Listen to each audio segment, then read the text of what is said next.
السلام علیکم ورحمۃ اللہ وبرکاتہ نحمده ونصلی علی رسولہ الکریم اما بعد فاعوذ باللہ من الشیطان الرجیم بسم اللہ الرحمن الرحیم رب اشرح لی صدری ویسر لی امری واحلل عقدۃ من لسانی یفقہوا قولی۔ اللہ تعالیٰ کا لاکھ لاکھ شکر ہے جس نے ہمیں انسان بنایا۔ اس کا احسان ہے ہم پر کہ اس نے ہمیں مسلمان پیدا کیا۔ مسلمان بنانے کے بعد اس نے ہمیں صرف سوچ سمجھ سے ہی نہیں نوازا بلکہ اس کے ساتھ ساتھ بہترین رہنمائی بھی عطا کی، ایسی رہنمائی جس سے نہ صرف یہ کہ ہماری یہ زندگی خوبصورت ہو جائے، خوشحال ہو جائے، بلکہ اس کے ساتھ ساتھ ہماری اصل زندگی، ہمیشہ کی زندگی بھی پرسکون ہو جائے۔ چونکہ اللہ تعالیٰ ہمارا خالق ہے، وہ ہمیں ہم سے زیادہ جانتا ہے، بہتر جانتا ہے کہ ہماری ضروریات کیا ہیں۔ تو جہاں اس نے ایک طرف ہمارے جسم کی ضروریات کے لیے طرح طرح کی نعمتیں اس دنیا میں پیدا کی ہیں، کھانے پینے کے سامان اور زندگی کی دوسری راحتیں، اور پھر اس کے لیے انسان کو کوشش کرنے اور محنت کرنے کا جذبہ بھی دیا ہے، وہاں دوسری طرف اس نے ہمارے لیے روح کی تسکین اور دل کی خوشی کے سامان بھی پیدا کیے ہیں۔ لیکن آج ہم دیکھتے ہیں کہ انسان مادی زندگی میں جتنی ترقی کرتا جا رہا ہے اتنا ہی روحانی طور پر کمزور ہوتا جا رہا ہے۔ جتنی زیادہ ہمیں دنیا کی نعمتیں میسر آتی جا رہی ہیں، دلوں کی خوشیاں اور روح کا سکون اتنا ہی کم ہوتا چلا جا رہا ہے۔ آخر اس کی کیا وجہ ہے؟ کیا خوشی صرف مال و دولت کی کثرت کا نام ہے؟ کیا خوشی صرف اچھے لباس سے حاصل ہوتی ہے؟ کیا خوشی ایک اچھے گھر میں رہنے سے حاصل ہوتی ہے؟ نہیں، یقیناً نہیں۔ اس لیے کہ بہت سے لوگ جنہیں دنیا کی یہ ساری نعمتیں حاصل ہیں، سب کچھ ان کے پاس ہے، اس کے باوجود وہ خوش نہیں ہیں۔ دنیا میں ایک کثیر تعداد ان انسانوں کی ہے کہ جو سکون سے سو بھی نہیں سکتے، جو ذہنی طور پر پریشان حال ہیں۔ ایسے میں انسان کے لیے ضروری ہے کہ وہ اپنے خالق ہی سے پوچھے کہ اس کا علاج کس چیز میں ہے اور اسے اس دنیا میں بھی پرسکون رہنے کے لیے کیا کرنا چاہیے۔ بسا اوقات ہم ٹرینکولائزرز کے ذریعے یا ایسی دواؤں کے ذریعے اپنے آپ کو کام ڈاؤن کر لیتے ہیں، سلا دیتے ہیں، اپنے آپ کو بے حس کر دیتے ہیں کہ جس سے ہم کم سوچیں، کم پریشان ہوں، لیکن یہ کوئی مستقل حل نہیں ہے۔ ایسی کیفیت میں انسان دنیا کی نعمتوں سے صحیح طور پر مستفید نہیں ہو سکتا۔ تو آئیے دیکھتے ہیں وہ کون سی چیزیں ہیں، وہ کون سے کام ہیں، وہ کون سے طریقے ہیں جن کو اختیار کر کے ہم خوشی پا سکتے ہیں، سکون پا سکتے ہیں۔ جب ہم قرآن پاک پر غور کرتے ہیں، جو کہ اللہ تعالیٰ نے انسان کے لیے ایک رہنمائی کی کتاب بنا کر بھیجا ہے، ذالک الکتاب لا ریب فیہ ھدی للمتقین، اس کے ساتھ ایک معلم بھی بھیجا رسول اکرم صلی اللہ علیہ وسلم کو، جنہوں نے آ کر خوشی کا راز اور پرسکون زندگی کا گر انسانوں کو بتایا اس کتاب کے ذریعے اور اپنی عملی زندگی کے ذریعے۔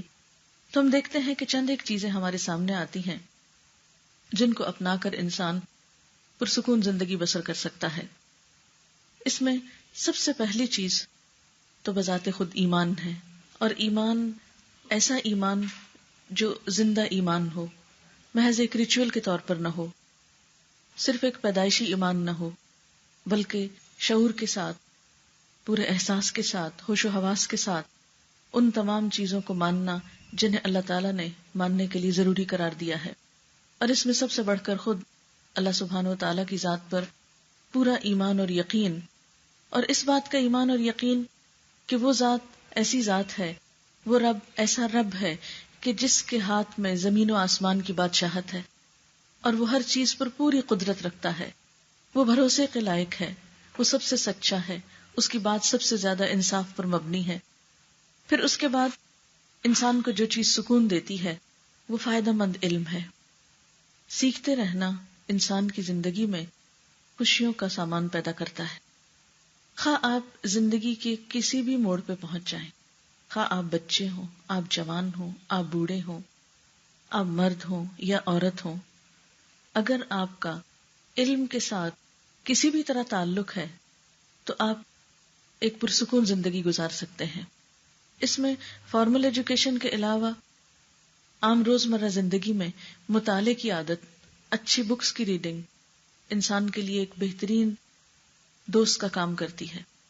جس طرح انسان کو انسانوں سے خوشی ملتی ہے اگر انسان کے لیے واقعی انسانوں والا رول ادا کرے، تو اسی طرح اچھی کتابیں ہمیشہ انسان کو سکون بخشتی ہیں۔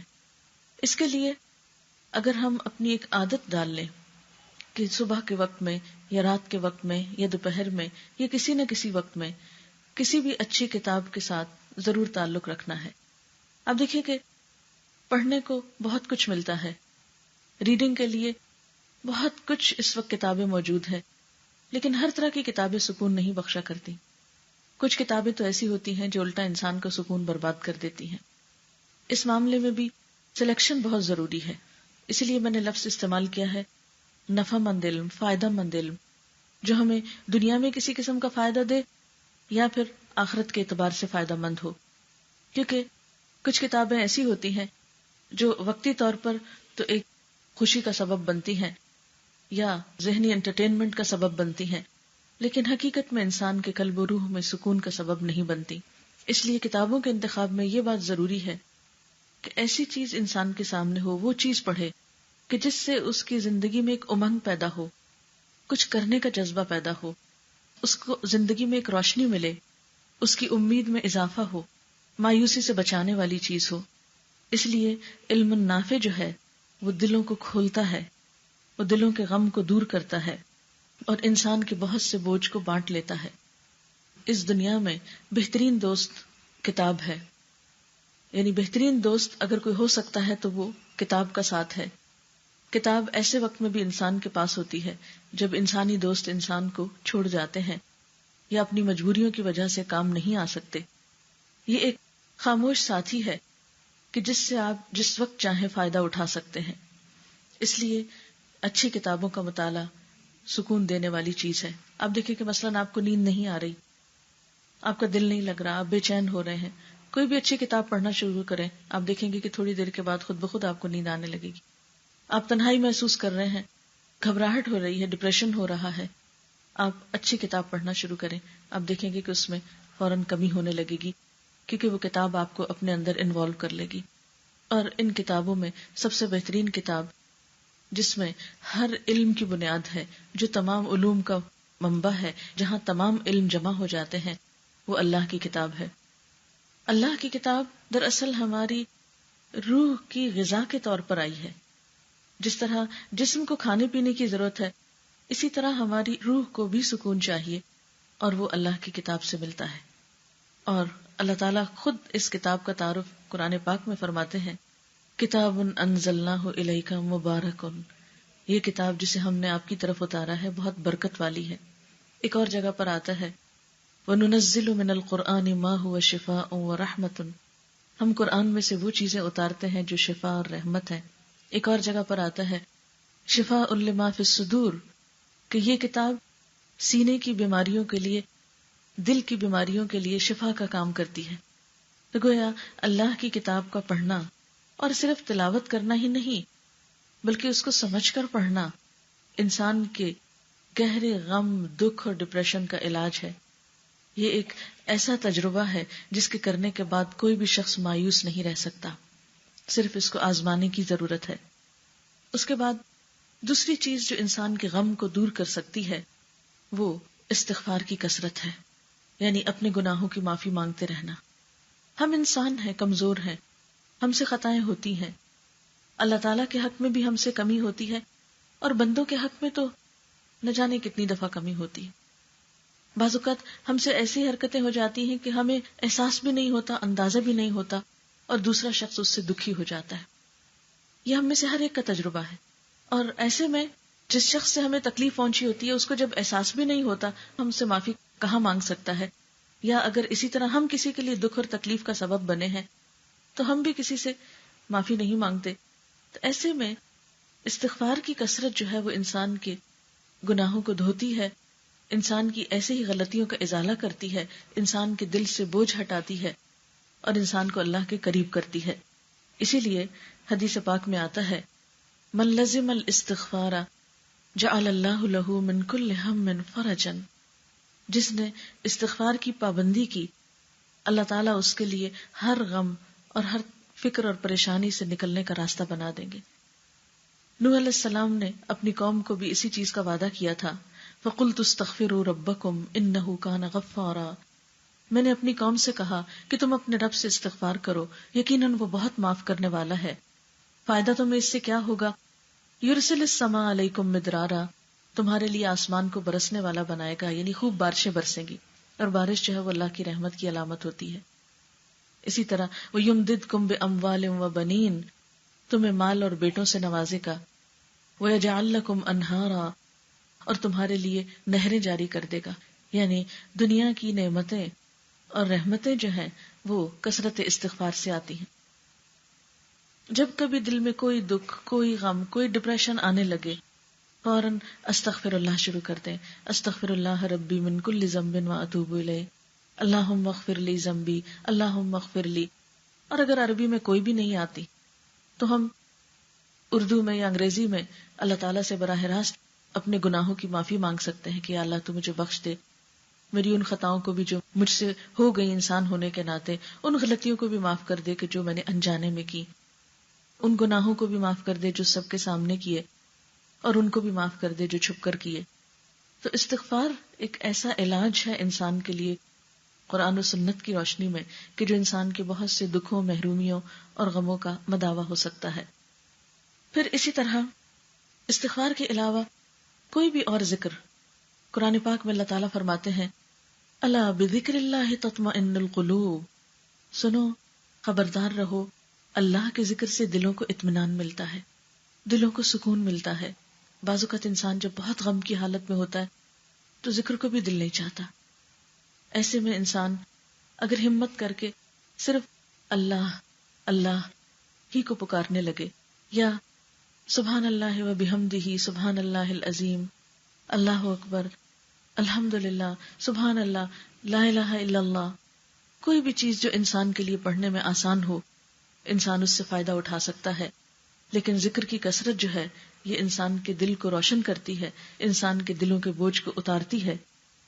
ایک اور چیز جو انسان کو فائدہ دیتی ہے وہ بندوں کے ساتھ احسان کرنا ہے، اور بغیر کسی فرق کے احسان کرنا، خواہ کوئی اپنا ہم مذہب ہو، ہم وطن ہو، یا ہم زبان ہو، یا ہم رنگ ہو یا نہ ہو.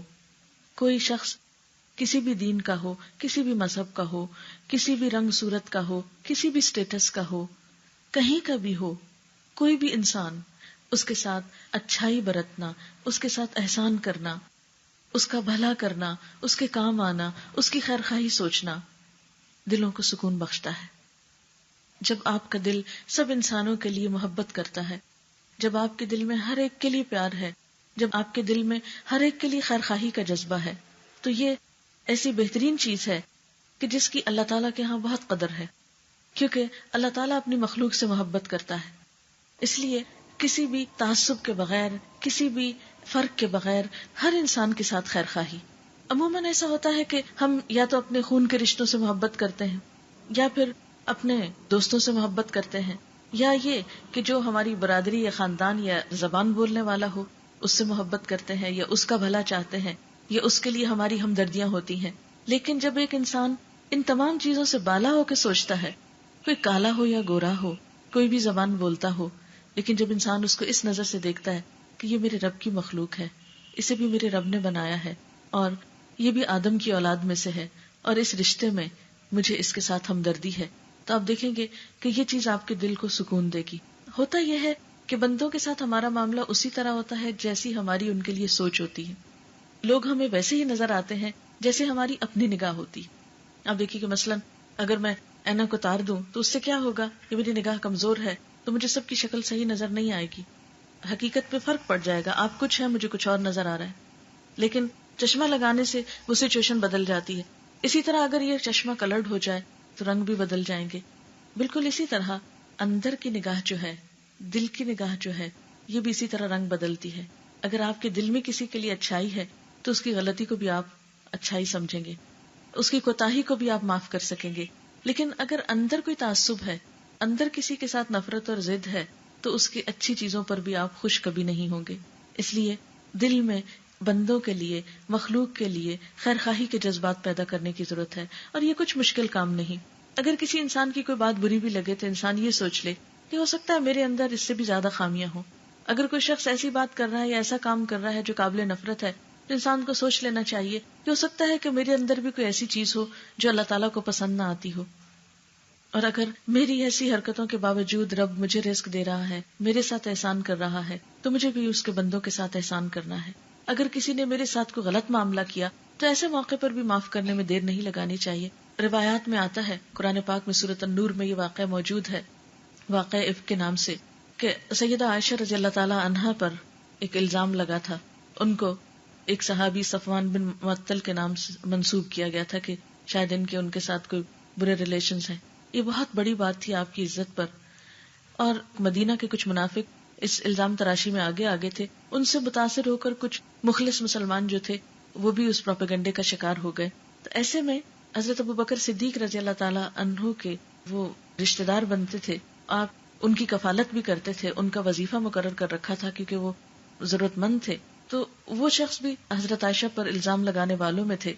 تو جب آپ کو پتا چلا، اللہ تعالیٰ نے وحی اتاری اور معاملے کی حقیقت کھلی، تو حضرت ابوبکر صدیق رضی اللہ تعالیٰ عنہ نے قسم کھا لی کہ میں آج کے بعد اس شخص کی مدد نہیں کروں گا، کیونکہ اس نے میرے احسان کا بدلہ یہ دیا ہے کہ میری ہی بیٹی پر الزام لگایا ہے.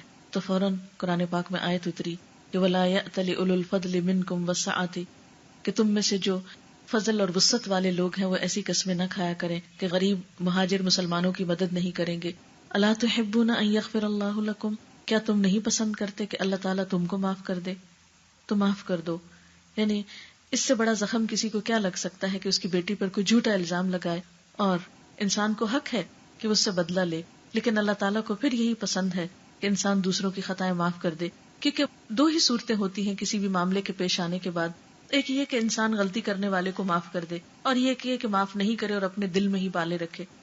اب آپ دیکھیں کہ اگر ہم پہلی صورت پر عمل کرتے ہیں کہ معاف کر دیتے ہیں تو اس سے ہمارا اپنا ہی دل ہلکا ہو جاتا ہے. دوسرے کو تو جو فائدہ ہوتا ہے سو ہوتا ہے، لیکن ہمیں خود بہت اس سے فائدہ ہوتا ہے. ایک اور دوسری شکل یہ ہے کہ ہم دوسرے کو معاف نہیں کریں، دل میں ہم غصہ بھرے رکھیں، غم پالے رکھیں، نفرت کے جذبات تازہ کیے رکھیں. کیونکہ ہوتا یہ کہ ہر چیز آہستہ سے بھولنے لگتی ہے، لیکن جب ہم دلوں میں گرہ لگاتے ہیں تو پھر ہم کسی کا قصور معاف نہیں کرتے، تو اس کو ہمیں تازہ کرنا پڑتا ہے، بار بار یاد دہانی کرانی پڑتی. اس سے ہم اپنے آپ کو خود ہی انگیج رکھتے ہیں، اور ایسے میں ہمارا نقصان ہو جاتا ہے. تو اس لیے بہتر ہے کہ انسان دوسرے کو معاف کر دے. انسان کے اپنے ہی حق میں یہ بات بہتر ہے. پھر احسان کی شکل میں صرف کسی کی مالی مدد کرنا ہی نہیں ہوتا، بلکہ احسان میں انسان دوسرے کے ساتھ اچھا سلوک کرے، کسی کو مسکرا کر دیکھنا، کسی کے ساتھ بھلائی کا سلوک کرنا، کسی کے آگے بڑھ کر مدد کرنا. اور ہم دیکھتے ہیں کہ ہمارا دین ہمیں چھوٹے چھوٹے معاملات میں اچھے بول سکھاتا ہے.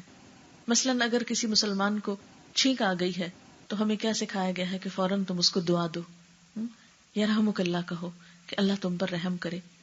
اسی طرح اگر کسی کو کوئی اچھی چیز ملی ہے تو اس کو مبارکباد دو، بارک اللہ فیکا، اللہ تمہیں اس میں برکت دے.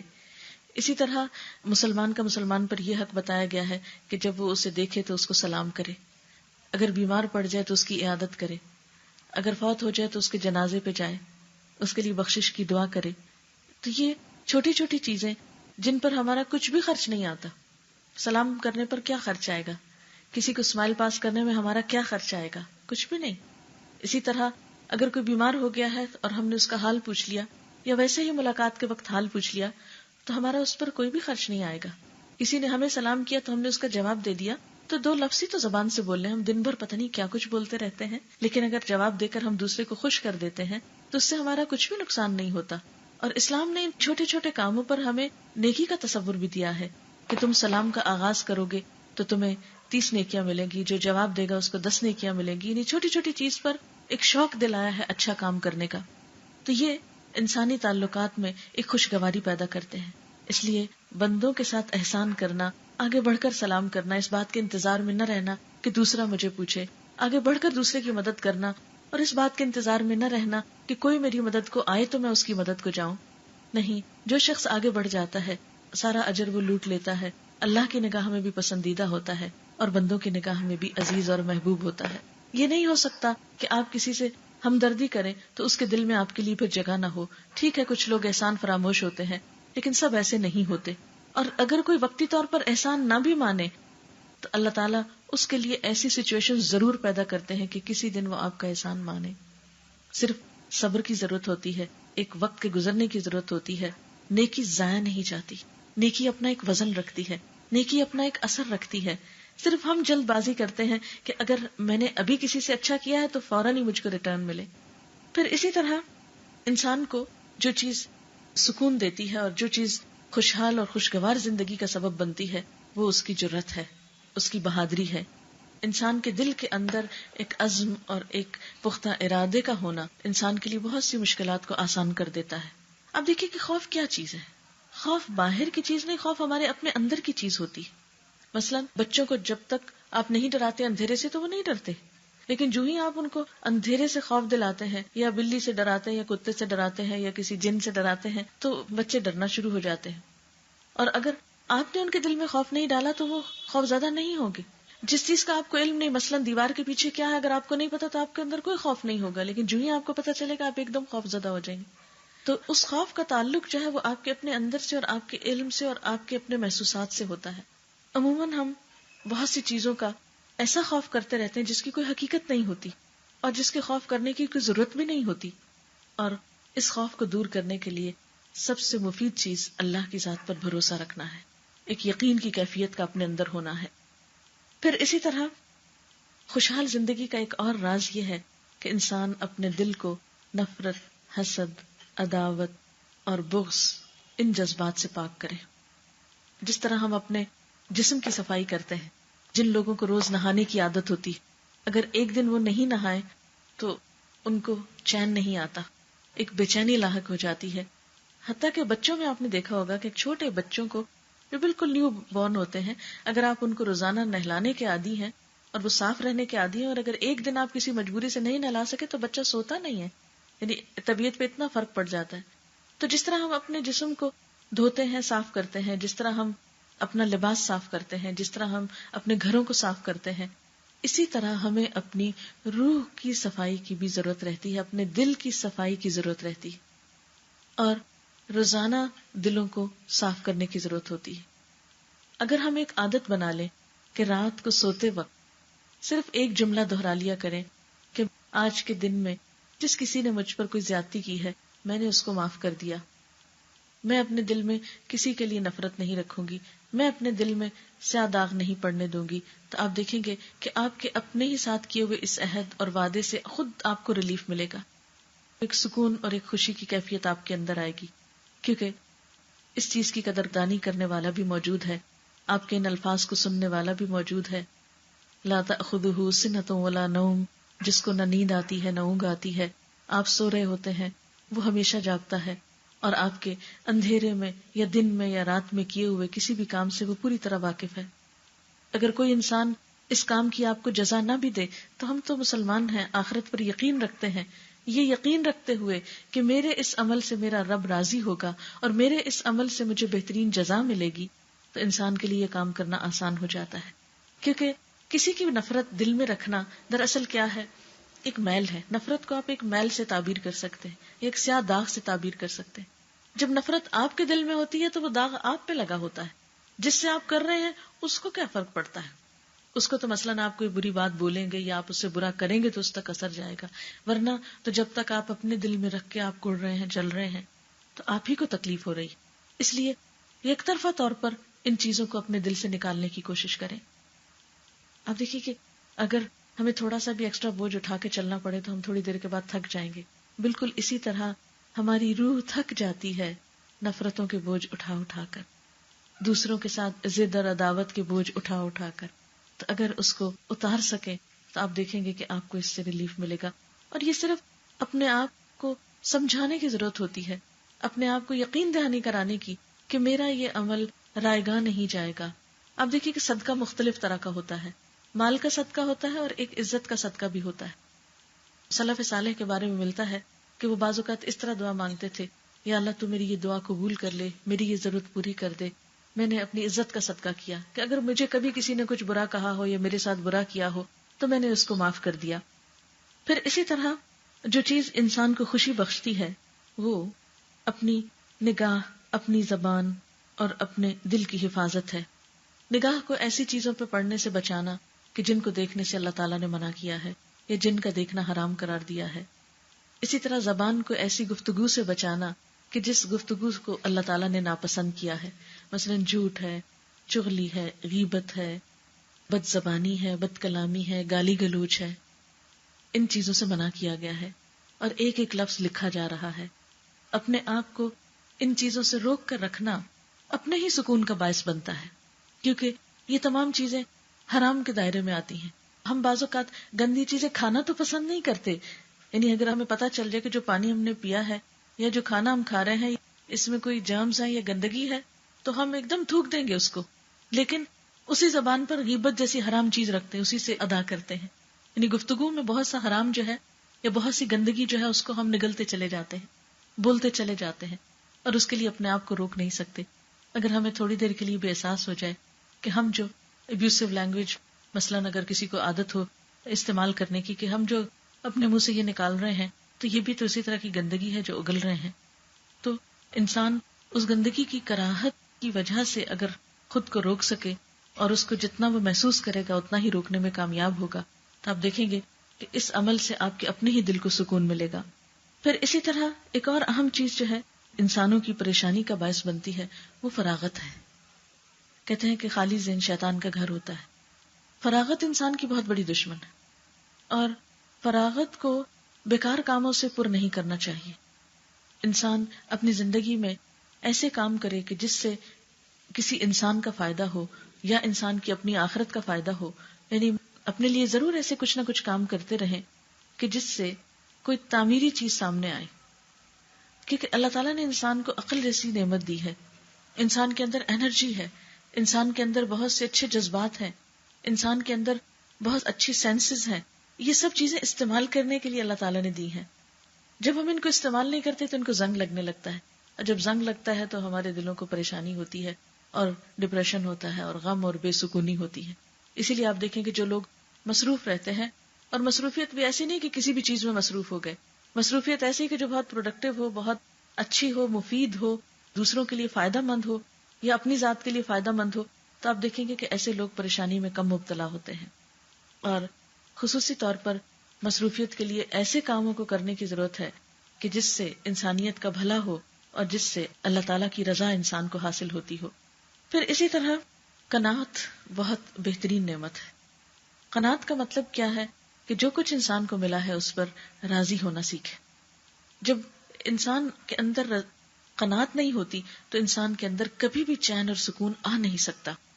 قناعت کا نہ ہونا انسان کو ہر وقت بے چین رکھتا ہے۔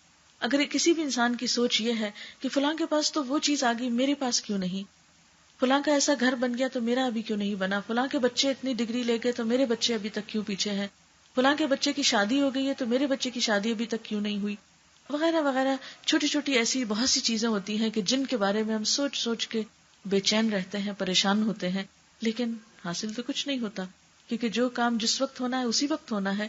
کوشش کرنے کے بعد انسان کو مطمئن ہونے کی کوشش کرنی چاہیے، یعنی عملی کوشش کے بعد مطمئن ہونا چاہیے، نہ کہ بے چین، کیونکہ بے چینی کبھی بھی کسی چیز کی اصلاح کا ذریعہ نہیں بنتی، بے چینی مسائل کا حل نہیں ہے، بے چینی سے اور غم کھانے سے کبھی بھی کوئی مسئلہ حل نہیں ہو سکتا، بلکہ یہ بے چینی اور غم ہماری انرجی کو کھاتا ہے، ہماری صلاحیتوں کو نقصان دیتا ہے، اور جو ہماری انرجیز کمزور ہوتی ہیں انسان کچھ بھی اچھا کام کرنے کے قابل نہیں رہتا۔ پھر اسی طرح آج کی فکر کرنا، پچھلے کل اور اگلے کل کے لیے پریشان نہ ہونا، یہ زندگی گزارنے کا ایک خوبصورت طریقہ ہے۔ عموماً ہم دیکھیں اگر کہ ہمارے غم کیا ہیں، یا تو ماضی کا کوئی واقعہ ہمارے ذہن میں منڈلا رہا ہوگا، بار بار ہمیں کوئی بات پچھلی یاد آ رہے گی، یہ ہو گیا، کیوں ہوا، کیسے ہوا، یہ نہیں ہونا چاہیے تھا، ایسا کیوں ہو گیا، بھئی اب ہو گیا، اب تو کچھ نہیں ہو سکتا تھا، جو ہونا تھا ہو گیا، اب وہ واپس تو نہیں وقت لایا جا سکتا، اب اس چیز کو پلٹایا تو نہیں جا سکتا۔ ہاں یہ اس وقت سوچ سکتے ہیں کہ آئندہ ایسا نہ ہو، اس راستے کو بند کیا جائے جہاں سے یہ چیز ہو گئی، لیکن جو ہو چکا اس کا غم بالکل ایک بیکار چیز ہے. اس پہ سوچ بچار کرتے رہنا، اس پہ الجھتے رہنا، اس پہ پریشان ہونا انسان کو کچھ بھی فائدہ نہیں دیتا. اب دیکھیں کہ بعض اوقات ایک برتن ٹوٹ جاتا ہے تو ہم اس پہ ہی بے چین ہو اٹھتے ہیں. اب وہ تو ٹوٹ گیا، اب جڑ تو نہیں سکتا، ہو گیا جو ہونا تھا. اب اگر اس کے ساتھ ہم اپنا دل بھی توڑ بیٹھے تو کوئی عقل مندی کی بات تو نہیں. اپنا آپ تو بہت قیمتی چیز ہے. ایک دنیا کی چھوٹی سی چیز کے نقصان کے لیے ہم اپنے آپ کو کیوں نقصان دیں؟ جو ہو گیا بس ختم. اور جتنی جلدی آپ اس سے باہر آنے کی کوشش کریں گے اتنا ہی آپ کو فائدہ ہوگا. پھر اسی طرح دوسری مشکل ہماری کیا، ہم آئندہ کے بارے میں بہت سوچتے. یعنی جس طرح ہم عموماً گزرے ہوئے کل یا ختم شدہ کل کے بارے میں سوچ سوچ کے پریشان ہوتے ہیں، اسی طرح ہم آنے والے کل کے بارے میں بھی بہت سے تفکرات کا شکار رہتے ہیں. بہت سی انجانی سی وریز اور فکر اور خوف آنے والے دنوں کے بارے میں ہمیں لگا رہتا ہے. مثلا ہم سوچتے رہتے ہیں جب میں بوڑھی ہو جاؤں گی پھر میرا کیا ہوگا، اگر خدا نہ خواستہ شوہر کو کچھ ہو گیا، کوئی بیماری ہو گئی تو کیا ہوگا، بچوں کی شادی نہ ہوئی تو کیا ہوگا. کل جو ہم نے دیکھا نہیں، جو ہمارے ہاتھ میں نہیں، اس کے بارے میں کچھ پتا نہیں کہ کل کیا ہوتا ہے. لیکن ہم انہونی باتیں یا وہ باتیں جن کا دنیا میں ابھی کوئی وجود نہیں، ان کو یاد کر کر کے تو غمزدہ ہوتے رہتے ہیں، پریشان ہوتے رہتے ہیں، فکر کرتے رہتے ہیں. ایسا کرنا انسان کو نقصان تو دیتا ہے، فائدہ کچھ نہیں دیتا. ایسے تمام امور کا علاج توکل میں ہے کہ انسان آنے والے خطرات کو سامنے رکھ کر پہلے سے پیش بندی کی کوشش کرے. لیکن ایک چیز یاد رہے کہ بہت سی چیزیں جو ہماری تقدیر کا حصہ ہیں ان کو ہم ٹال نہیں سکتے. مثلا موت کا ایک وقت مقرر ہے، آپ جتنی چاہیں فکر کریں، غم کریں، جب اس نے آنا ہے اس نے آ جانا ہے، اس نے پوچھنا نہیں ہے، انتظار نہیں کرنا. اسی طرح کچھ اور چیزیں بھی. تو ایسی چیزوں کے بارے میں دو کام ہمیں کرنا ہے. ایک تو یہ کہ جو ہمارے ہاتھ میں ہے اسے پوری طرح استعمال کریں، جو پریکاشنز ہم لے سکتے ہیں ان کو لیں، جو محنت ہم کر سکتے ہیں کسی بھی کام کو سنوارنے کی اس کو پورا کریں. اور اس کے بعد دوسری چیز یہ کہ اللہ تعالیٰ سے دعا کریں اور اللہ پر بھروسہ کریں اور معاملات اس کے حوالے کر دیں. کیونکہ جب تک انسان ایسا نہیں کرتا اس وقت تک انسان اس غم کے بوجھ سے آزاد نہیں ہو سکتا. اور اگر وہ بوجھ اٹھائے رکھے تو اپنا ہی نقصان ہے. اور یہ بھی ہو سکتا ہے کہ آپ کسی چیز کے بارے میں بہت ہی خوفزدہ رہیں، بہت ہی پریشان رہیں، اور جب وہ معاملہ پیش آئے تو آپ کو پتہ بھی نہ چلے کہ یہ ہوا کیا. وہ تو پتہ ہی نہیں چلا، میں تو بہت پریشان تھی کہ معلوم نہیں کیا ہوگا، اور وہ تو معاملہ آیا اور گیا. بعض اوقات کوئی بیماری آ جاتی، کوئی چھوٹی موٹی سرجری کرانی ہوتی، یا کوئی گھر میں چھوٹی موٹی تعمیر کرانی ہوتی ہے، یا کسی بھی چیز میں کوئی تبدیلی کرنا ہوتی ہے، یا کوئی سفر کرنا ہوتا ہے. تو آپ نے اکثر دیکھا ہوگا کہ لوگوں کو سفر کرنے سے پہلے خاص قسم کا خوف لاحق ہو جاتا، پیٹ میں بل پڑنے لگتے ہیں کہ اب پتہ نہیں جس جہاز میں جاؤں گی وہ خدا نخواستہ کریش ہی نہ ہو جائے اس کا. حالانکہ اگر انسان سوچے تو دن رات میں کتنی اڑانے اڑتے ہیں جہاز، پوری دنیا میں ایئر ٹریفک جو ہے وہ آ رہی ہے جا رہی ہے. کبھی سال میں ایک آدھ کوئی حادثہ ہو گیا تو اس کی وجہ سے انسان اپنے آپ کو بلا وجہ میں پریشان رکھے اور سارے سفر میں اپنے آپ کو خوفزدہ رکھے تو یہ کوئی عقل مندی کی بات نہیں ہے. ایسے میں انسان کو یہ سوچنا چاہیے کہ اور بھی تو بہت سے لوگ ہر وقت سفر کر رہے ہیں اور خیریت سلامتی کے ساتھ پہنچ جاتے ہیں. یا بعض اوقات کیا ہوتا ہے کوئی رشتہ دار یا بچہ مثلاً آ رہا ہے، جب تک وہ چل کے گھر پہنچ نہیں جائے گا ہم ٹہلتے ہی رہیں گے، ہم کو چین نہیں آئے گا. یا یہ ہے کہ کوئی واقعہ یا کوئی فنکشن یا کوئی بھی چیز ہے تو اس میں ہم اوور ایکسائٹیڈ ہو جاتے ہیں جس کی وجہ سے اپنے آپ کو پریشان کرتے ہیں. ایسی تمام چیزوں میں انسان کوشش کرے اور اس کے بعد معاملہ اللہ تعالیٰ کے حوالے کر دے اور اس کے بعد بے فکر ہو جائے، ریلیکس ہو جائے. اس لیے کہ بہت سی چیزیں ہماری کوشش کے باوجود بھی ہمارے ہاتھ میں نہیں ہوتی. ایسے میں ہمیں ان اینی کیس اللہ تعالیٰ کے اوپر معاملہ چھوڑنا ہے، ہمیں تقدیر پر ایمان لانا ہے. اسی لیے کہتے ہیں نا کہ تقدیر پر ایمان جو ہے وہ ہمارے ایمان کا ایک حصہ ہے، اس کو ماننا ضروری ہے، کوشش شرط ہے، لیکن بھروسہ کرنا مطمئن زندگی کے لیے بے حد ضروری ہے. پھر اسی طرح نعمتوں کے معاملے میں ان لوگوں کی طرف نظر رکھنی چاہیے جن کے پاس ہم سے کم ہیں وہ نعمتیں. کہتے ہیں کہ دنیا کے معاملے میں اپنے سے کم تر لوگوں کو دیکھو اور دین کے معاملے میں اپنے سے آگے کے لوگوں کو دیکھو تو تمہارے دلوں کو اطمینان ہو جائے گا. مثلا دنیا کے معاملے میں اپنے سے کم تر کیسے؟ مثلا اگر کوئی ایک بیماری ہے تو ان لوگوں کے بارے میں سوچیں کہ جن کو ایسی ایسی بیماریاں ہیں جس سے صحت یاب ہونے کا کوئی موقع نہیں، جن کو ڈاکٹرز جواب دے چکے ہیں. اگر ہمارے پاس زندگی کی کسی بھی نعمت کی کوئی کمی ہے، مثلا اگر کسی کے پاس صرف بیٹیاں ہیں بیٹا نہیں، تو ہم تو لوگ بہت غمزدہ رہتے ہیں، بیٹا نہیں، ساری زندگی جو ہے وہ غم مناتے رہتے. تو دیکھیں کئی ایسے لوگ بھی ہوں گے کہ جن کے پاس بیٹیاں بھی نہیں ہیں. اسی طرح بعض اوقات یہ ہوتا ہے کہ اولاد ہے ہی نہیں، شادی ہوئی اولاد نہیں. ایسے میں ان لوگوں کی طرف دیکھ لینا چاہیے جن کی شادی بھی نہیں ہوئی. یا بہت سے لوگ ہمارے آس پاس ایسے بھی ہو سکتے ہیں کہ جو ساری زندگی شادی کے ہی انتظار میں بیٹھے رہے. اسی طرح اگر کسی کی شادی نہیں ہوئی لیکن صحت مند زندگی گزار رہا ہے، کسی پر ڈپینڈ نہیں کر رہا، تو اس کو دیکھنا چاہیے. ایسے بہت سے لوگ کہ جو شادی کے بعد پریشان ہیں. یعنی اس دنیا میں اگر دیکھا جائے تو ہر شخص کسی نہ کسی طرح آزمایا جا رہا ہے. جب ہم اس دنیا کو امتحان کی جگہ نہیں جنت سمجھتے ہیں تو مشکلات پیدا ہوتی ہیں. جبکہ اللہ سبحانہ وتعالیٰ نے قرآن پاک میں واضح طور پر فرما دیا خلق الموت والحیات لیبلوکم ایکم احسن عملا، کہ اس نے موت اور زندگی اس لیے بنائی کہ وہ آزما کر دیکھے تمہیں اچھے کام کون کرتا ہے. ہمیں جو کچھ بھی ملا ہے، نعمتیں ملی ہیں یا غم ملے، یہ سب ہمارے امتحان کے ہی پرچے ہیں مختلف. کوئی اچھائی میں آزمایا جا رہا ہے، نعمت دے کے آزمایا جا رہا ہے، کوئی پریشان کر کے آزمایا جا رہا ہے، کوئی بیماری سے آزمایا جا رہا ہے، کوئی اولاد سے آزمایا جا رہا ہے، کوئی شوہر سے آزمایا جا رہا ہے، کوئی مال کی وجہ سے کاروبار میں نقصان سے آزمایا جا رہا ہے. یہ دنیا ہر شخص کے لیے کسی نہ کسی طرح ایک امتحان ہے. کوئی شخص آپ کو ایسا نہیں ملے گا، ہاں کوئی بادشاہ ہو یا فقیر ہو، کہ جس کی زندگی میں کوئی امتحان نہ ہو یا جس کی زندگی میں کوئی پریشانی نہ ہو. ایسے میں انسان ہمیشہ ان لوگوں کی طرف نظر ڈالے کہ جو اس تکلیف میں اس سے بھی زیادہ مبتلا ہے. پھر اسی طرح ایک اور اہم اصول یہ ہے کہ انسان دوسروں سے توقعات کم رکھے. انسان کو پریشانی اس وقت زیادہ ہوتی ہے جب اس کی توقع دوسرے سے بہت ہوتی ہے. عام طور پر ہم دیکھتے ہیں کہ بچے ماں باپ سے بہت توقع رکھتے ہیں یا ماں باپ بچوں سے بہت توقع رکھتے ہیں، جس کی وجہ سے جب وہ ایک دوسرے کی پوری نہیں کرتے تو آپس میں کلیشز ہوتے ہیں. مثلا ماں باپ بچوں سے توقع رکھتے ہیں کہ وہ فلاں ڈگری ضرور حاصل کریں. مثلا بہت سے لوگوں کو اگر خود ڈاکٹر بننے کا شوق تھا، نہیں بن سکے، تو وہ چاہتے ہیں کہ بچوں میں سے تو ضروری کوئی بن جائے. اور بعض اوقات ہم اپنے شوق بچوں پہ پورے کرنے کے لیے ان کو ناروا بوجھ تلے ڈال دیتے ہیں، ان کی زندگی حرام کر دیتے ہیں، ان سے ایسے کام لیتے ہیں کہ جس کے وہ اہل نہیں ہوتے. پھر جب وہ ان کو نبھا نہیں پاتے اور خود پریشان ہوتے تو ہم کو پریشان کرتے ہیں. اسی طرح بچے عام طور پر شکوے شکایت کرتے رہتے ہیں اپنے والدین سے کہ انہیں ان سے بہت سی توقعات تھی جو انہوں نے پوری نہیں کی، وہ ان کی توقعات پہ پورا نہیں اترے. شوہر اور بیوی کے درمیان جو بھی جھگڑے اگر دیکھا جائے تو ان میں سے 90% جو ہے وہ صرف توقعات کی وجہ سے.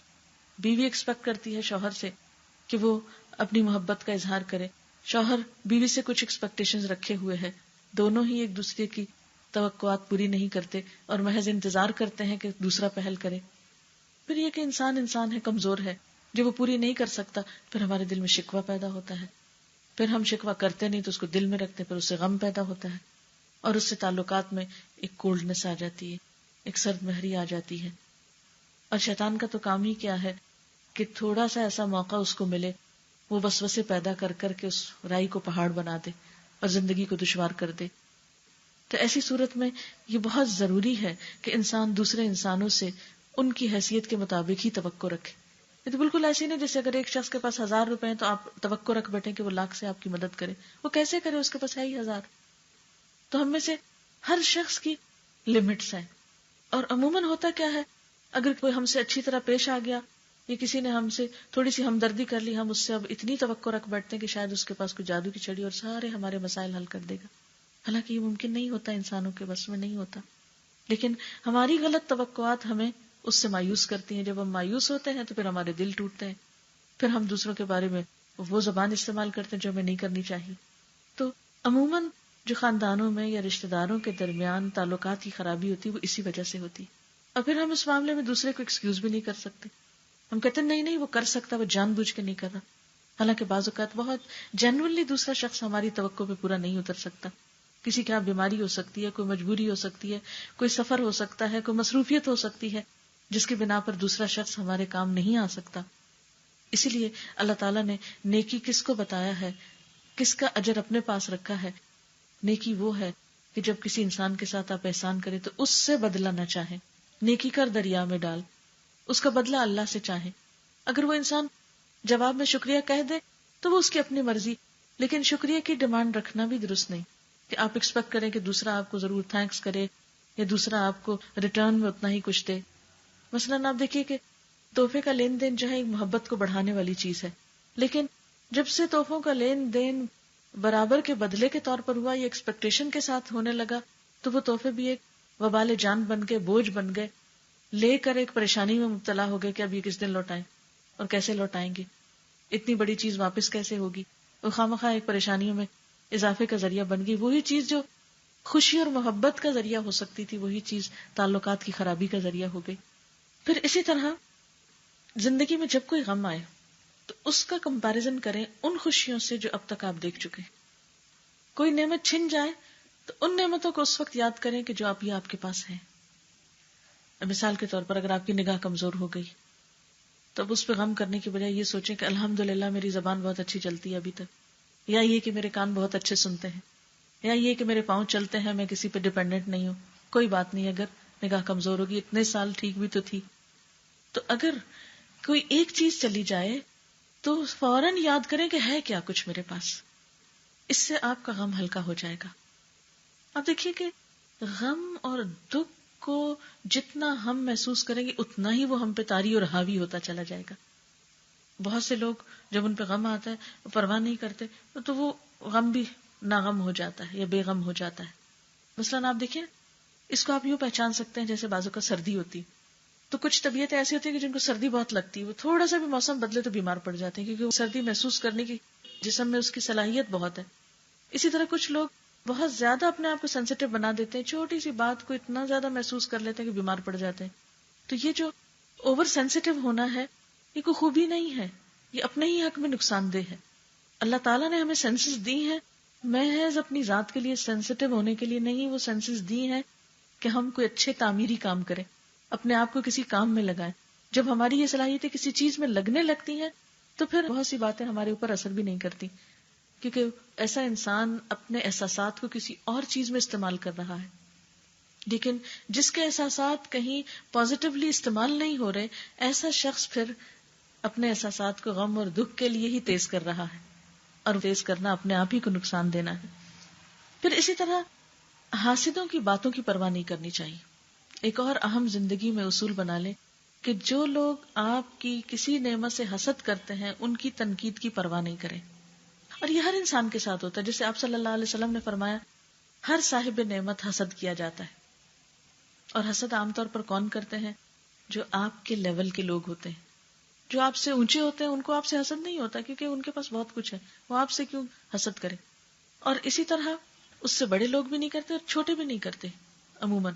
لیکن حسد کہاں ہوتا ہے؟ زیادہ جہاں برابری ہوتی، جہاں مقابلے کی ایک کیفیت ہوتی ہے. اب یہ جو مقابلے کی کیفیت ہے یہ عام طور پر مثلاً ایک جیسے رشتوں میں جیسے بہن بھائیوں میں ہوتا ہے. اور بہترین مثال حضرت یوسف علیہ السلام کا واقعہ ہے کہ ان کو دوسرے بھائیوں کے مقابلے میں زیادہ نعمتیں ملی تھی تو بھائی ان کو دیکھ کر رہ نہیں سکتے تھے کہ باپ کی توجہ اس کی طرف ہو گئی ہے.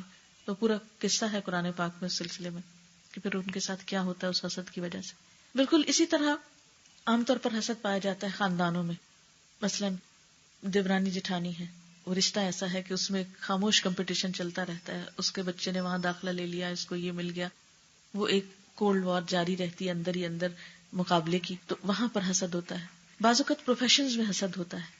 مثلاً آپ کہیں پر جاب کرتے ہیں یا ایک خاص آپ کے پاس پروفیشن ہے تو آپ کے ساتھ والے لوگ جب آپ کی پروموشن ہوتی ہے تو وہ آپ سے جیلس ہو جاتے ہیں کہ یہ کیوں آگے بڑھ گئے، یا آپ کو کہیں سے توجہ ملتی ہے یا کسی کی فیور ملتی ہے تو ان کو اچھا نہیں لگتا. اب وہ آپ کی تعریف نہیں کر سکتے، یعنی تعریف آپ کے بڑے کریں گے، چھوٹے کریں گے، کوئی اور کریں گے، لیکن وہ نہیں کریں گے. مثلاً اگر صاحب کو ترقی ہوئی ہے تو سروینٹس تو نہال ہو رہے ہوں گے خوش ہو کر، لیکن ان کے کولیگز اس پر کبھی خوش نہیں ہوں گے. تو ایسی صورت میں انسان کبھی بھی حاسدوں کی باتوں کو دل پر نہ لے.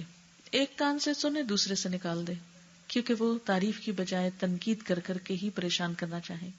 انسان اپنے دل کا کنٹرول ان کے ہاتھ میں نہ دے کہ وہ آپ کو پپٹ بنا لیں، جب چاہیں بٹن پریس کر کے آپ کو جلائیں، آپ کو تکلیف دیں، آپ کو پریشان کریں. ان کی باتوں کو سنے انسنے کر دیں گویا آپ کو پتا ہی نہیں کہ وہ کیا کہہ رہے ہیں.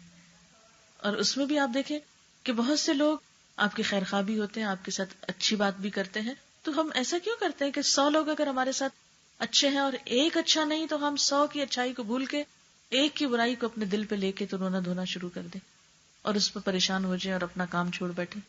ایسے میں جب بھی کسی کی طرف سے کوئی مخالفت سامنے آئے، کوئی مقابلے کی کیفیت سامنے آئے، کوئی ناروا قسم کی باتیں آپ کے اوپر ہوں، کوئی الزام تراشی ہو، تو فوراً سوچئے کہ یہ شخص ہے کون جو ایسا کر رہا ہے. اور اگر وہ ان لوگوں میں سے ہے جو آپ سے حسد کرنے والے ہیں تو اس کو معاف کر دیجئے، کیونکہ اس کی مجبوری ہے یہ، اور اس سے آپ مطمئن ہو جائیں گے، ریلیکس ہو جائیں گے۔ پھر اسی طرح پرسکون اور مطمئن رہنے کا ایک اور راز یہ ہے کہ انسان آج کا کام کل پہ نہ ڈالے، جو آج کی ذمہ داری ہے وہ آج پوری کر لے۔ مثلاً آپ خواتین اگر گھر میں کچھ کام ہے، کچن میں کام ہے، تو اگر کوئی بھی چیز رات کو ادھوری چھوڑ کے سوتے ہیں، مثلاً برتن ہی چھوڑ کے سو گئے، یا کوئی بھی مثلا ٹیبل پہ ہی برتن رہ گئے، یا کچھ اٹھوائے نہیں، کیا نہیں کام، تو اس سے کیا ہوگا، وہ دل پہ ایک بوجھ ہوگا۔ آپ سوئیں گے بھی تو خواب میں آپ کو کیا آئے گا، وہ کام رکھا ہوا ہے، تو وہ ایک مستقل طور پر کام کی وہ جو پنچ ہوتی ہے وہ پیچھے رہتی ہے۔ اس لیے کوشش کریں کہ تھوڑی سی تکلیف اٹھا کر اس کو ختم کرنے کی کوشش کریں تاکہ آپ پرسکون نیند سو سکیں۔ اسی طرح جو لوگ جابس کرتے ہیں، کام کرتے ہیں، تو ان کے اوپر کچھ اور ایکسٹرا ورک ہوتا ہے، اگر وہ اس دن ختم نہیں کرتے، ٹیلی فون پہ لمبی باتیں ہو رہی ہیں، کہیں اور جا کے وقت ضائع کر دیا اور آج کا کام کل پہ ڈال دیا، تو یہ بھی انسان کے دل پر ایک بہت بوجھ کا سبب ہوتا ہے۔ تو ایسے میں انسان اپنے ساتھ کچھ اصول ایسے بنائے کہ اپنے کاموں کو بہت لمبا نہیں جانے دے تاکہ وہ بوجھ تلے نہ دبے۔ پھر اسی طرح اپنی پرائرٹیز مقرر کریں کہ میرے لیے زیادہ امپورٹنٹ کیا چیز ہے، کیونکہ بسا اوقات انسان کے سامنے بہت سارے کام ہوتے ہیں، اور جب ان میں سے اس کو یہ نہیں پتا چلتا کہ پہلے کون سا کرنا ہے اور بعد میں کون سا کرنا ہے، اور کون سا اس وقت میں ہو جانا چاہیے اور کون سا بعد میں بھی ہو سکتا ہے، تو ایسی صورت میں بھی انسان کو بہت سی پریشانیوں کا سامنا ہوتا ہے۔ مثلا بچے اسکول میں ہیں، ایک طرف گھر کی صفائی کرنا ہے، دوسری طرف کھانا پکانا ہے۔ اب آپ ان میں دو کاموں میں یہ سوچیں گے کہ اچھا پہلے میں کون سا کروں، اگر تو بچوں کے آنے میں بہت وقت ہے اور صفائی پہلے ہو سکتی ہے تو کھانا بعد میں بنا لے، لیکن اگر آپ نے کھانے کو ڈیلے کیا اور بچوں کے آنے کا وقت ہو گیا اور آپ پورا گھر ہی چمکاتے رہے، یا ہسبینڈ کے آنے کا ٹائم ہو گیا اور کھانا نہیں لگا، تو آپ دیکھیں گے کہ لڑائی جھگڑا اور فساد ہو سکتا ہے۔ وہ آپ کے چمکے ہوئے گھر کو بالکل نہیں دیکھیں گے اور نہ ہی اپریشیٹ کریں گے۔ اس وقت ان کو کھانا چاہیے اور کھانا آپ نے بنایا نہیں یا بنوایا نہیں تو اس میں شدید لڑائی جھگڑے کی کیفیت ہو سکتی ہے۔ تو بعض اوقات ہم کم اہم یا غیر اہم کام کرتے رہتے ہیں اور اہم کاموں کو چھوڑ دیتے ہیں، جس کے نتیجے میں پریشانیاں دیکھنی پڑتی ہیں۔ پھر اسی طرح انسان کو اپنی نعمتوں کا ذکر کرتے رہنا چاہیے، یعنی اپنے آپ سے بھی دہراتے رہنا چاہیے۔ نعمتوں کا ذکر، الحمدللہ، اللہ تیرا شکر ہے تو نے مجھے بچے دی، اللہ تیرا شکر ہے تو نے مجھے اچھی صحت دی۔ اٹھتے بیٹھتے چلتے پھرتے جو بھی آپ کے پاس نعمتیں ہیں ان کا اپنے دل میں تذکرہ کرتے رہیں، اپنی زبان پہ ذکر لاتے رہیں اور اس پر الحمدللہ کہتے رہیں، کیونکہ الحمدللہ کہنا نعمتوں میں اضافہ کرتا ہے۔ قرآن پاک کی آیت ہے، لَإِن شَكَرْتُمْ لَأَزِيدَنَّكُمْ، اگر تم شکر گزار ہوئے تو میں تمہیں اور نعمتیں دوں گا۔ تو اللہ تعالیٰ کو یہ بات پسند آتی ہے کہ بندہ اس کی نعمتوں کو یاد کرے اور اس پر شکر گزاری کا رویہ اختیار کرے۔ پھر اسی طرح اہم چیزوں میں سے ایک اہم چیز یہ ہے کہ انسان یہ ہمیشہ یاد رکھے کہ تنگی کے ساتھ آسانی بھی ہے، بہت سی مشکلات کے ساتھ آسانی ملتی ہے۔ یہ ایسا ہی ہے کہ جیسے ایک بچے کی پیدائش میں ایک ماں کو کتنی تکلیف سے گزرنا پڑتا ہے اور اس کے ساتھ اس کو خوشی بھی نصیب ہوتی ہے۔ اگر کوئی یہ کہے کہ نہیں میں یہ تکلیف نہیں اٹھا سکتا، ہاں ایک بچہ مجھ کو چاہیے، تو آپ دیکھیں گے کہ جو بچہ اڈاپٹ کیا جاتا ہے اور جو بچہ خود پیدا کیا جاتا ہے، اس کی محبت میں اور اس کے ساتھ ایسوسیشن میں ایک بہت بڑا فرق ہوتا ہے، اس کے ساتھ تعلق میں ایک بہت قابل ذکر فرق ہوتا ہے۔ پھر اسی طرح ایک اہم بات یہ ہے کہ انسان دوسروں کے سامنے شکوے شکایات بہت نہ کرے۔ مثلا کسی سے شکایت ہو گئی ہے تو اس کو زیادہ نہ دہرائیں، اس سے تعلقات میں مزید خرابی ہوگی اور وہ خرابی اور پریشانی کا باعث بنے گی، خصوصاً قریبی رشتوں میں کہ جن کے ساتھ آپ کو رہنا ہی ہے۔ مثلا جن تعلقات کے ساتھ ہمیں نبھانا ہی ہے، مثلا بہن بھائی ہیں، شوہر ہے، بچے ہیں، تو پھر معاف کر کے اور شکوے ختم کر کے نبھائیں تو زیادہ اچھا ہے، کیونکہ کچھ رشتے جن کو آپ کاٹ نہیں سکتے، آپ ان کو ختم کر ہی نہیں سکتے، تو ایسے میں اگر ہم ان کو نبھانا سیکھ جائیں تو وہ کہیں زیادہ بہتر ہے بنسبت اس کے کہ ایک بوجھ کی طرح ان کو لے کر پھریں۔ یعنی ناراضگی کے ساتھ رہنے میں اور دوسروں کو معاف کر کے راضی ہو کر رہنے میں بہت بڑا فرق ہے۔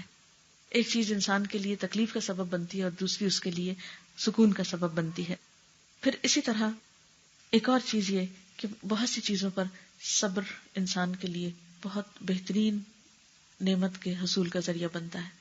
چھوٹی چھوٹی تکلیفوں پہ صبر، اور صبر کیا ہے؟ نیگیٹو ری ایکشن سے بچنا۔ کسی دکھ پر کسی نے کوئی بات کہہ دی مثلاً کسی نے آپ کے ساتھ بدتمیزی سے بات کی تو اب آپ کا ریئیکشن کیا ہوگا کہ آپ اس سے بڑھ کے جب تک نہیں کریں گے تو چین نہیں آئے گا. اور صبر کیا ہے کہ انسان جیسے کڑوی دوا کھاتا ہے اسے تھوڑا سا پی جائے. تو آپ دیکھیں گے کہ یہ صبر آپ کے لیے آپ کی عزت میں بھی اضافہ کرے گا اور آپ کے تعلقات کو بہتر بھی بنائے گا. لیکن اس وقت اگر ہم اپنے غصے کا ایک دم اظہار تو کر دیتے ہیں, دل تو فوراً ٹھنڈا کر دیتے ہیں, لیکن اس کے جو کانسیکوینسز ہوتے ہیں وہ طویل عرصے تک ہمیں بھگتنے پڑتے ہیں اور اس سے پریشانی میں مزید اضافہ ہی ہوتا چلا جاتا ہے. پھر اسی طرح کچھ اوقات اپنی تنہائی کے بھی ضرور نکالیں جس میں آپ کے پاس کوئی نہ ہو, جس میں آپ ہوں اور آپ کا رب ہو, اور آپ کی براہ راست اپنے رب سے, اپنے خالق سے باتیں ہوں. کیونکہ اللہ تعالیٰ کے ساتھ تعلق ایک بہت خوبصورت تعلق ہے, اور اس تعلق میں بھی باہم کمیونیکیشن چاہیے, کیونکہ جس تعلق میں کمیونیکیشن نہیں رہتا وہاں پر وہ تعلق نہ ہونے کے برابر ہوتا ہے. جیسے اگر اپنے عزیز بہن بھائیوں سے بھی آپ کا کوئی تعلق نہ ہو تو وہ بھی اجنبی ہو جائیں گے آپ کے لیے. تو اللہ تعالیٰ سے آپ کا جو تعلق ہے, ایک تو ٹھیک ہے ریچولز کے ذریعے, نماز کے ذریعے اور ذکر وغیرہ کے ذریعے, لیکن ایک یہ ہے کہ تنہائی میں اللہ تعالیٰ کو یاد کر کے بعض اوقات رونا. کہتے ہیں کہ اس آنکھ پر جہنم کی آگ حرام ہے کہ جس آنکھ سے اللہ کی یاد میں تنہائی میں آنسو نکلا ہو. انسان اللہ کو یاد کرے اور اس کے آنسو نکل آئے, اپنے غم اپنے دکھ بیٹھ کے اللہ تعالیٰ کو سنائے, اس سے گفتگو کیا کریں, اس سے بات کیا کریں, اس سے مانگا کریں, اس سے اپنے قریب پایا کریں, اس سے سرگوشیاں کیا کریں. تو آپ دیکھیں گے کہ اس سے بھی آپ کے غموں کا بہترین طریقے سے مداوع ہوگا. اور آخری بات یہ ہے کہ دعا کی کثرت. حدیث میں آتا ہے الدعاء مخ العبادہ, دعا عبادت کی کریم ہے, مغز ہے, نچوڑ ہے, اہم ترین حصہ ہے. تمام عبادات کا اہم ترین حصہ دعا ہے. نماز تو ہے ہی دعا, پریئر کہتے ہیں اس کو. روزے کے آخر میں بھی دعا مانگتے ہیں, حج میں آپ دیکھیں کتنی دعائیں مانگتے ہیں. تو یہ دعا جو ہے یہ انسان کے لیے بہت بڑا ہتھیار. دعا مومن کا ہتھیار ہے. مومن اپنے غم کو دعا میں ڈھال لیتا ہے. مومن اپنی پریشانیوں اور فکروں کو دعا میں تبدیل کر لیتا ہے. جس شخص کو یہ توفیق ہو جائے اس کے لیے زندگی پھر آسان ہونے لگتی ہے. لیکن جو شخص اپنے رب سے مانگتا نہیں, رب اس سے ناراض ہوتا ہے, کیونکہ دعا ایک ایسی چیز ہے کہ جو بندے اور رب کے درمیان ایک تعلق قائم کرتی ہے. دعا ان مشکلات میں بھی فائدہ دیتی ہے جو نازل ہو چکی ہوں, اور ان مشکلات میں بھی یقیناً فائدہ دیتی ہے جو ابھی تک آئی نہ ہو. اس لیے دعا کو کثرت سے کرتے رہنا چاہیے. تو اللہ تعالیٰ سے دعا ہے کہ وہ ہمارے دلوں کو سکون بخشے, ہمیں بہترین زندگی گزارنے کا طریقہ اور سلیقہ سکھائے, اور ہماری ایسی زندگی ہو کہ ربنا آتنا فی الدنیا حسنۃ وفی الآخرۃ حسنۃ بھی ہو, کیونکہ یہ زندگی آخرت کی کھیتی ہے. اس دنیا میں ہم جو کچھ کریں گے وہی کل کو پائیں گے. اس کی مثال ایسے ہی ہے جیسے ایک کاغذ. اب دیکھیے کہ کاغذ کا یہ اس وقت ایک حصہ آپ کو لکھا ہوا نظر آ رہا ہے اور ایک صاف نظر آ رہا ہے. کاغذ کا یہ لکھا ہوا حصہ زندگی کا وہ رخ ہے جو آج ہمیں دیا گیا ہے, اور کل قیامت کے دن جو کچھ ہم لکھ کے لے جائیں گے وہی پلٹا کے ہمیں دکھا دیا جائے گا. مثلاً اگر آپ اس کاغذ کے دوسری طرف سے دیکھیں, جھانکیں, تو آپ کو وہی عبارت نظر آئے گی, وہی محسوس ہوگی جو اس طرف سے لکھی. یعنی اس وقت کاغذ کا یہ حصہ دنیا میں ہمارے پاس ہے, اور یہ کل ہماری آخرت ہے. جو کچھ آج ہم یہاں لکھیں گے کل وہی چیز ہمارے سامنے آ جائے گی, وہی چیز ہمارے لیے پیش کی جائے گی, نہ اس میں کمی کی جائے گی نہ اس میں اضافہ کیا جائے گا. تو پھر یہ ہمارے اپنے اوپر ہے کہ ہم اس زندگی کو زیادہ سے زیادہ کس طرح بہتر سے بہتر مفید کاموں میں بسر کرتے ہیں. اور زندگی کو مفید کام میں وہی لوگ گزار سکتے ہیں کہ جو اپنے آپ کو غم, غصے اور نیگیٹو قسم کے جذبات سے آزاد کر سکیں, کیونکہ یہ ساری چیزیں انسان کو غلام بنا لیتی ہیں, انسان کو جکڑ لیتی ہیں, انسان کو قید کر دیتی ہیں, انسان کے اندر کی صلاحیتوں کو ختم کر دیتی ہیں. لہٰذا اگر ہم یہ چاہتے ہیں کہ ہم اپنے آپ کو فائدہ پہنچائیں تو اس کے لیے ہمیں اپنے لیے خود سٹرگل کرنی ہوگی, ورنہ بہت سے غم اور لوگوں کے دیے ہوئے نقصان, لوگوں کی دی ہوئی تکلیفیں اگر انسان پر حاوی ہو جائیں تو انسان کچھ بھی کرنے کے قابل نہیں رہتا. تو اللہ تعالیٰ سے دعا ہے کہ اللہ تعالیٰ ہمیں اس دنیا میں رہ کر ایسے اچھے کاموں کی توفیق دے کہ جو کل کی پائیدار زندگی میں ہمیشہ کے لیے خوشیوں کا سبب بن جائے. وآخر دعوانا ان الحمدللہ رب العالمین. دعا کر لیتے ہیں. سبحان اللہ والحمد للہ ولا الہ الا اللہ واللہ اکبر ولا حول ولا قوة الا باللہ العلی العظیم. اللہم صل علی محمد وعلی آل محمد کما صلیت علی ابراہیم وعلى آل إبراهيم إنك حميد مجيد. اللهم بارك على محمد وعلى آل محمد كما باركت على إبراهيم وعلى آل إبراهيم إنك حميد مجيد. ربنا آتنا في الدنيا حسنة وفي الآخرة حسنة وقنا عذاب النار. ربنا لا تزغ قلوبنا بعد إذ هديتنا وهب لنا من لدنك رحمة إنك أنت الوهاب. ربنا هب لنا من أزواجنا وذرياتنا قرة أعين واجعلنا للمتقين إماما. یا اللہ پاک، جو کچھ ہم نے پڑھا ہے اسے اپنی رحمت سے قبول فرما، جو بات آپ کی مرضی کے مطابق ہو ہمیں اس پہ عمل کی توفیق عطا فرما. اگر کوئی بات بھول کر ایسی زبان سے نکلی ہو جو آپ کو پسند نہ آئی ہو تو ہم سب کو اس سے دور کر دے. یا اللہ ہمارے دلوں کو صاف کر دے، ہمارے دلوں کو روشن کر دے، ہمارے دلوں کو وسیع کر دے، ہمارے دلوں میں اپنی محبت پیدا کر دے. یا اللہ ہمیں اچھے کاموں کی محبت دے دے. یا اللہ ہمیں اپنے وقت کو ضائع کرنے سے بچا. یا اللہ ہمیں اپنی زندگی کی قدر کرنا سکھا. یا رب العالمین، تو اس گھر پر اپنی خیر و برکت نازل فرما.